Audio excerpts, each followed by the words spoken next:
Okay, this is your turnout exercise on the wall. So I'm going to go through a few different variations for you. This wall's actually really good because I've got like a skirting board where my feet can go. So we don't want our feet directly on the floor. We want them up a little bit.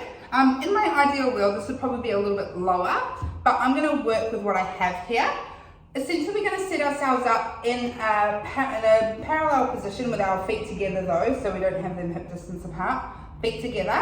And we're going to work on our positioning through our shoulders and our hips, keeping our neutral spine, making sure our ribs are engaged and we're not just lying on the floor, so we are slightly active through our upper body as we do some work on the wall. So, I'm going to come down through here. So I'm setting myself up on the wall here. You can see I've got even pressure through my hips and my shoulders.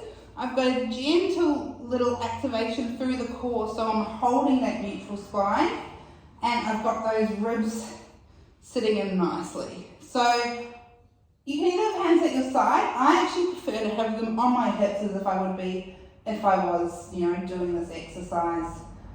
And then we've got our feet resting on the skirting board. And then what we're going to do is we're going to work from one foot and then the other, and we're going to work our deep rotators. So we're going to turn from the hip, rotate out, hold for 5, 4, 3, 2, 1, and bring it back. And then we're going to do it on the other side. Rotate. Now what we don't want to do is push the heel into the wall to rotate. All of this rotation is happening from those deep rotators. And then release back up. We're not squeezing the glutes. If I squeeze the glutes, you'll see me pop up, right? You'll see that position. That's not what we're doing. So we're trying to, the beautiful thing with working with the floor is we can keep that all nice and relaxed, and we can really feel if we're using those deep rotators rather than squeezing the glutes. And then once we've got good at one side, other side, we're going to start both feet. And we want to try to work for even feet through here. So making sure they're sort of opening at the same time, they get to the same position, and then they close back down together. So that's your wall turnout exercise. So what else you can do with that if you don't have a skirting board, or maybe it's too high, I've got a couple of other tools here. So this is a Pilates ball, which also works really well. So you can come down here. I'll come a little bit closer this time so you can see those feet. And they're just resting on the ball. And you can also have a play around to see what feels best for you. And that can be a really nice way to hit that rotation as well. There's also, if you have a foam roller, so you can pop that along the wall.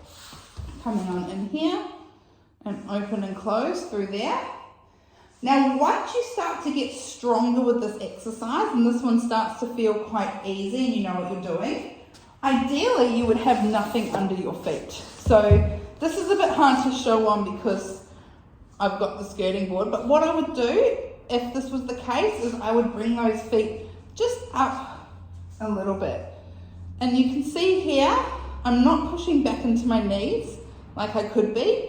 I'm in a standing position, and then I'm doing exactly the same as I was doing before, but now it's a little bit harder because I don't have anything supporting me under my heels, and I still don't want to push those heels into the ground. I still want the movement to come from the rotators.